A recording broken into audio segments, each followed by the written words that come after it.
Halo teman-teman, selamat datang di channel Garis Besar, sebuah channel yang membahas sejarah secara garis besar. Kali ini kita akan membahas sejarah terbentuknya Yugoslavia. Sebelum lanjut, subscribe dulu channel ini agar tidak ketinggalan video-video terbaru dari kami. Subscribe kalian akan membantu perkembangan channel ini. Menjelang berakhirnya Perang Dunia Pertama, tepatnya pada tanggal 29 Oktober 1918, bangsa Slavia Selatan yang berada di bawah kekuasaan kerajaan Austro-Hungaria memutuskan untuk memisahkan diri dan membentuk sebuah entitas politik negara bersatu Slovenia, Kroasia, dan Serbia. Kemudian pada tanggal 24 November 1918, negara tersebut menyatukan diri dengan kerajaan Serbia dan kerajaan Montenegro untuk membentuk sebuah negara baru yang bertujuan menyatukan orang-orang Slavia Selatan dalam satu negara. Seminggu berselang, tepatnya tanggal 1 Desember 1918, dibentuklah sebuah negara baru berbentuk kerajaan yang bernama Kerajaan Serbia, Kroasia, dan Slovenia dengan Peter sebagai raja pertama. Pada tahun 1929, Raja Alexander mengubah nama negara menjadi Kerajaan Yugoslavia, yang berarti tanah orang-orang Slavia Selatan. Pada masa Perang Dunia Kedua, kerajaan Yugoslavia diduduki oleh negara-negara blok poros yang terdiri dari Jerman, Italia, Hungaria, dan Bulgaria. Masing-masing negara tersebut mendapat bagian wilayah dari hasil invasi terhadap kerajaan Yugoslavia. Tak cukup dengan mengambil alih, Nazi Jerman dan fasis Italia membentuk Kroasia sebagai negara boneka yang dijalankan oleh pemerintahan kaum fasis Kroasia yang bernama Ustaše. Menanggapi pendudukan tersebut, Raja Peter II dari Yugoslavia melarikan diri ke pengasingan dan masih diakui oleh sekutu. Pendudukan blok poros menyebabkan adanya perlawanan dari penduduk Yugoslavia. Gerakan perlawanan Yugoslavia terhadap blok poros terdiri dari dua kubu, yaitu kubu Chetnik dan kubu Partisan. Kubu Chetnik dikenal sebagai pro-Serbia, royal terhadap kerajaan, anti-fasis, anti-komunis, dan dipimpin oleh Draža Mihailović. Sedangkan kubu Partisan dikenal sebagai pasukan komunis yang berorientasi terhadap keseluruhan Yugoslavia dan dipimpin oleh Josip Broz Tito. Pada awalnya, kubu Chetnik mendapatkan dukungan dari pemerintah kerajaan yang berada dalam pengasingan dan pihak sekutu. Namun seiring dengan berjalannya waktu, kubu Chetnik malah semakin fokus memerangi kubu Partisan ketimbang pasukan pendudukan blok poros. Di sisi lain, kubu Partisan secara bergerilya berhasil memberikan perlawanan yang cukup kuat bagi pasukan pendudukan blok poros. Mengetahui hal tersebut, sekutu mulai memandang pasukan yang berada di bawah komando Josip Broz Tito ini sebagai kekuatan oposisi yang lebih kuat untuk pendudukan blok poros. Sekutu pun mulai mengirimkan sebagian besar bantuannya ke kubu Partisan ketimbang ke kubu Chetnik.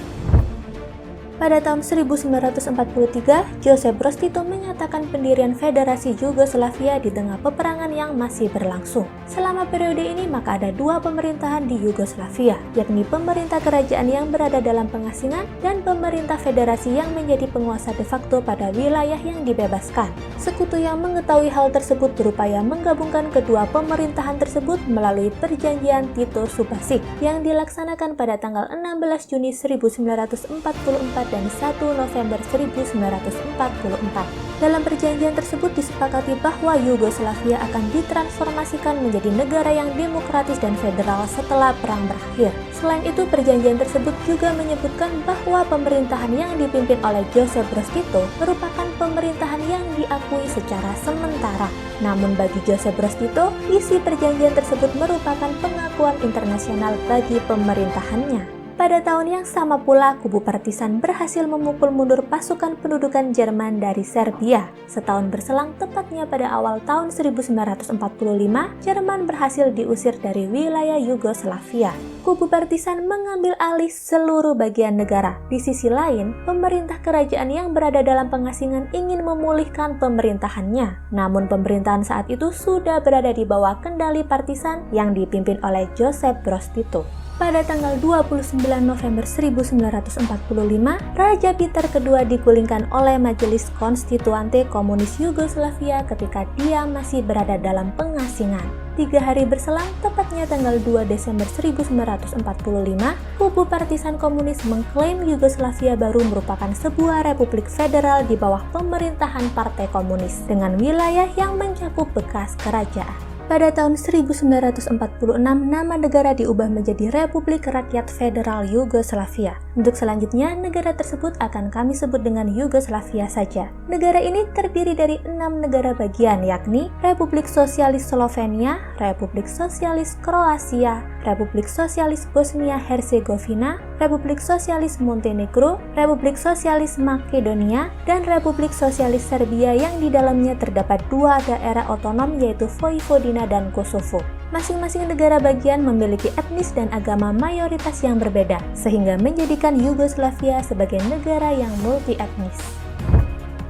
Sebagai negara yang menganut paham komunis, tentu saja Yugoslavia memiliki hubungan yang baik dengan Uni Soviet. Pada periode awal, Yugoslavia baru menerapkan model ekonomi Stalinisme. Selanjutnya, Yugoslavia bergabung ke dalam Biro Informasi Partai Komunis dan Buruh atau Kominfom pada tahun 1947. Kantor pusat Kominfom berada di Beograd hingga tahun 1948, lalu dipindahkan ke Bukares, Romania karena terjadi perpecahan antara Joseph Broz Tito dan Joseph Stalin. Perpecahan tersebut terjadi karena Yugoslavia menolak untuk menjadi negara satelit Uni Soviet. Joseph Stalin menganggap hal tersebut sebagai bentuk ketidaksetiaan terhadap kekuasaan Uni Soviet. Setelah perpecahan Tito-Stalin, Yugoslavia menjadi negara yang netral, tidak memihak blok barat ataupun blok timur. Perlahan Joseph Broz Tito mengembangkan aliran sosialismenya sendiri yang sering disebut sebagai Titoisme. Pada tahun 1961, Yugoslavia bersama dengan Indonesia, India, Mesir, dan Ghana mendirikan gerakan non-blok lewat sebuah konferensi yang diadakan di Beograd, Yugoslavia. Joseph Broz Tito terpilih sebagai pemimpin pertama dari gerakan non-blok. Pada tanggal 7 April 1963, Konstitusi Yugoslavia menyatakan Joseph Broz Tito sebagai presiden seumur hidup. Selain itu, Republik Rakyat Federal Yugoslavia berganti nama menjadi Republik Federal Sosialis Yugoslavia. Namun sayangnya, 13 tahun berselang, tepatnya tanggal 4 Mei 1980, Joseph Broz Tito menghembuskan nafas terakhirnya. Pasca kematian sang presiden, Yugoslavia belum mempunyai pengganti yang sepadan dengan Tito, sehingga menyebabkan Yugoslavia seakan kehilangan arah. Jadi bisa disimpulkan bahwa terbentuknya Yugoslavia terdiri dari 2 fase, yaitu fase kerajaan Yugoslavia pasca Perang Dunia Pertama dan fase Republik Federal Sosialis Yugoslavia pasca Perang Dunia Kedua. Penasaran dengan kelanjutan perjalanan Yugoslavia? Pastikan untuk menekan tombol subscribe karena pada video selanjutnya kami akan membahas runtuh dan bubarnya Yugoslavia. Sekian video kali ini. Jika ada hal yang kurang tepat, mohon dikoreksi di kolom komentar. Like video ini jika dirasa bermanfaat dan jangan lupa subscribe agar tidak ketinggalan berbagai informasi menarik lainnya. Sampai jumpa pada video selanjutnya.